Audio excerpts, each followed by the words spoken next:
Millions believed, giving to a ministry they trusted. But while ordinary people sacrificed, the leader behind it all moved between sermon and runway at his own private airport, named after himself and owned by his ministry according to FAA records. That is the level of control and wealth this empire achieved. Now, from the inside out, that trust is unraveling, and the true scale of betrayal is finally being exposed. If you believe the truth matters, and wolves in sheep's clothing should be exposed, subscribe. If you are trying to walk the path of Jesus, stay with us. Public estimates of Kenneth Copeland's personal wealth land all over the map, but none are based on audited disclosures. In 2021, the Houston Chronicle described him as America's wealthiest pastor, citing a figure near $750 million. Other investigative outlets, including the Roy's Report, now reference estimates closer to $300 million as of 2024. These numbers are best understood as rough guesses, not verified statements. Copeland's ministry is classified as a church, so it does not file public IRS Form 990s or release full financials. What can be measured is the reach and infrastructure of his operation. Kenneth Copeland Ministries runs a 24-hour television network, broadcasts the believer's voice of victory, and stages massive conventions that draw crowds from across the country. The ministry's campus sprawls across Eagle Mountain Lake outside Fort Worth, with production studios, offices, a church sanctuary, and extensive real estate holdings. Aviation is not a minor sideline. It is a core part of the operation, with travel justified as essential for spreading the gospel. Fundraising never stops. KCM's appeals urge supporters to become covenant partners and to sow a seed, promising spiritual rewards in return for donations. The scale is clear, even if the precise numbers are not. This is a media-driven, donor-funded empire built to move money, people, and influence on a national scale. 5 miles of asphalt stretch across the Texas prairie, marked as Runway 17 and 35. This is not a commercial airport or a city-funded project. It is Kenneth Copeland Airport, FAA Identifier 422, listed in aviation directories as privately owned by Kenneth Copeland Ministries. The runway measures approximately 5,943 feet, long enough to handle a range of business jets and larger private aircraft. Official records show the airfield as public use, but it sits adjacent to the ministry's headquarters, serving the needs of a single organization. For most Americans, the idea of a church operating its own airport is almost unthinkable. The airstrip's scale and accessibility are documented in FAA and AirNav records, with the ministry's address tied directly to the property. While donors across the country cut back on groceries and weigh every bill, here is a ministry with a runway nearly the length of Dallas Love Field's shortest. The contrast is not just visual, it is visceral. The runway is a tangible asset built and maintained in plain sight, representing a standard of religious leadership that feels worlds apart from the financial reality of those who keep the lights on through tithes and offerings. Kenneth Copeland's relationship with private jets came under a harsh spotlight in 2019. Pressed by Inside Edition reporter Lisa Guerrero about why he refused to fly commercial, Copeland replied on camera that he could not get in a long tube with a bunch of demons. The remark was not taken out of context. Major outlets, including The Washington Post and CBS News, reported the quote directly, linking it to a broader pattern of prosperity preachers justifying luxury travel. For many donors, especially those who scrimped and saved to support the ministry, The comment landed as an insult. Most of Copeland's viewers fly coach or not at all. Hearing a faith leader describe commercial passengers as demons felt like a line had been crossed, exposing a gulf between pulpit and pew. The fallout did not end with the quote. Guerrero's follow-up interview, captured in a widely viewed Inside Edition segment, showed Copeland visibly unsettled. He denied that he meant people were demons, insisting it was about spiritual forces, not passengers. But his agitation, pointing, forced laughter, and defensive answers became viral moments in their own right.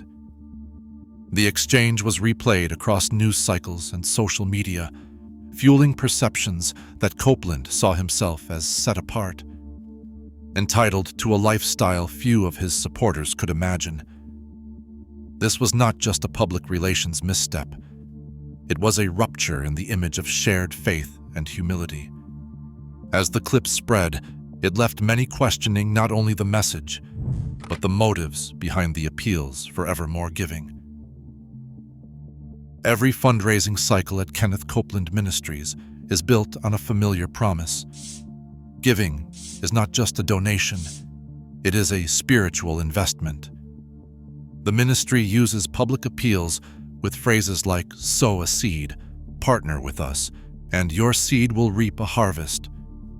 These phrases appear on donation pages, in televised broadcasts, and in printed mailers, reinforcing the idea that gifts to the ministry will bring God's blessing back to the giver. For many, especially older believers facing medical bills or retirement worries, these appeals offer real hope. The message is direct: plant your seed and expect a miracle.